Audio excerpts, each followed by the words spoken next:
बिस्मिल्लाहिर्रहमानिर्रहीम।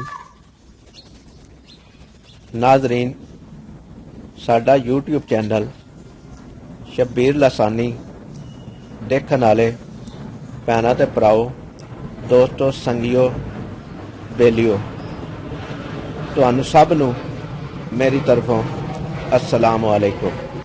मेरे चैनल दे उत्तों तुहानू मजहबी वीडियो भी मिलदियां ने ते साडे जाती व्लॉग भी मिलते हैं। तुहाडा दोस्तां दा शुक्रिया जिहड़े साडी वीडियो वेंदे भी ने, लाइक भी करते हैं ते कमेंट भी करते हैं। असी उम्मीद करने आ कि तुसीं साडे चैनल नू इस तरह देखते रहोगे और जिहड़ियां साडे कोल मालूमातां ने असी वो तुहानू अपने चैनल दे वजह तो देंदे रवांगे। कल असी एक वीडियो बनाई सी,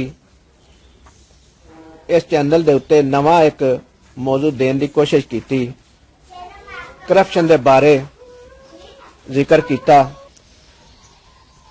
उस वीडियो दे विच असी करप्शन दे बारे चंद गल्लां तुहाडे गोश गुजार कीतियां और जेड़ा बंदा जेड़ा इंसान करप्शन के खिलाफ कदम उठाने की कोशिश करता है, उन्होंने केड़ी केड़ी प्रॉब्लम पेश आंदियां ने वो असी तुहानू दसियां। हकीकत यही है कि जेड़ा बंदा अच्छे रस्ते ते टुरन की कोशिश करता है वो हमेशा कल्ला रह जाता है, क्योंकि ये मुआशरा साडा जिहड़ा है वो करप्शन के खिलाफ तो है वे, लेकिन जेड़ा करप्शन के खिलाफ टुरदा है उसदा साथ भी नहीं दिंदा।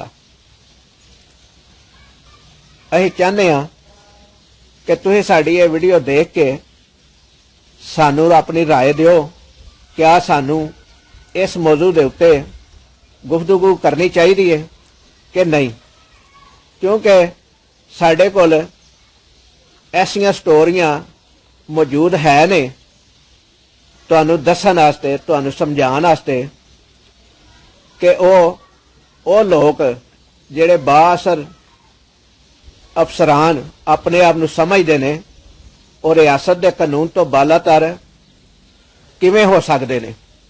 रियासत का कानून बड़ा मजबूत है और उहदे उत्ते रियासत अमल दरामद भी करांदी है, लेकिन उस कानून नू तुसीं लोग अपनाने की कोशिश तो करो, उहदे उत्ते इंप्लीमेंट कराने की किसी की कोशिश तो करो, क्योंकि तुहाडे अंदर जिहड़ा डर है ना वो ये वे कि शायद साडे नाल पता नहीं की हो जाएगा।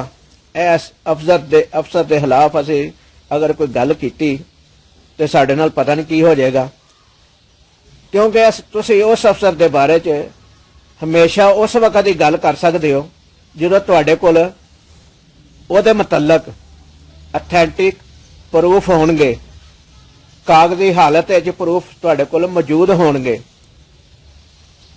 वरना तुसी किसी दे उत्ते इल्जाम दा लाण दा बिला जवाज हक नहीं रखते, क्योंकि साडी भी ये कोशिश हुंदी है, कोशिश करने आ कि किसी दे खिलाफ असी बिला जवाज इल्जाम तो दूर की गल है उहदे खिलाफ गल भी ना करिए, क्योंकि इस चीज़ दी इजाजत तो साडा दीन भी नहीं देंदा कि तुसी बिला वजह किसी दी इज्जत नफ्स नू छेड़ो।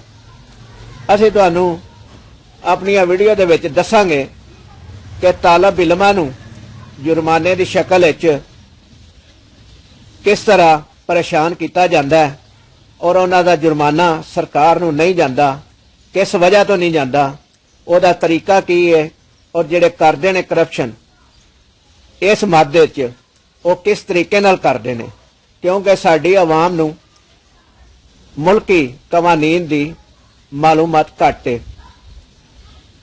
असीं वो भी दसांगे कि अगर कोई महकमा सरकारी महकमे दा अफसर जिहदे कोल अपना इख्तियार है वो आवाम नू किस तरह बेवकूफ बनाता है और परेशान करता है।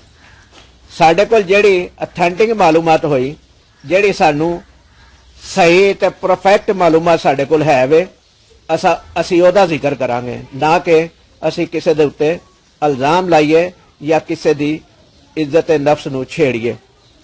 तो दोस्त अज लई इन्ना ही, क्योंकि मैं चाहांगा कि तुसी मेरी ये गुफ्तगू नूं सुनो और मैनू ये दसो कि मैं जिहड़ी गुफ्तगू कीती है इहदे उत्ते मजीद मैनू वीडियो बनानियां चाहिदियां ने कि नहीं। क्योंकि अगर तुसी मालूमात चाहते हो जिहड़ी साडे कोल है वे, या जिन्ना को सानू इलम है या जिन्ना को असीं जानते हैं वो तुहाडे तक पहुंचन, ते तुसी मेरी इस वीडियो दे थल्ले एक कमेंट जरूर करना है और उहदे विच तुहाडे वल्लों सवाल होना चाहिए, ताकि अगली वीडियो दे विच मैं उस तुहाडे सवाल का जवाब दियां। क्योंकि मेरा वीडियो बनाने का मकसद जिहड़ा वे वो यही है कि मैनू जिहड़ी गल दा पता है वो तुहानू भी पता लगे। क्योंकि मैं भी चाहना वा कि तुसी किसी दे उत्ते बगैर किसी मकसद तो, बगैर किसी सबूत तो किसी दे उत्ते इल्जाम ना लाओ। क्योंकि इल्जाम लाना मुसलमान दा शेवा नहीं। मुसलमान ते इंसान दे पर्दे रखदा वे, यही अल्लाह दा हुक्म है कि किसी इंसान दे पर्दे ना खोलो, ओदे पर्दे रखो। लेकिन जेड़ा इंसान मुआशरे दे विच मुआशरे नूं गंदा कर रहा है, कम अज कम ओदे खिलाफ आवाज़ ते तुसीं चुक सकदे हो। मैनूं तुहाडे कमेंट्स दा, तुहाडी राय दा इंतजार रहेगा। साडे यूट्यूब चैनल शब्बीर लसानी नूं सबसक्राइब करो, लाइक करो, शेयर करो। एक बारी फिर मैं अल्फाज बोलना वा कि अपनी राय जिहड़ी है वो जरूर दिओ।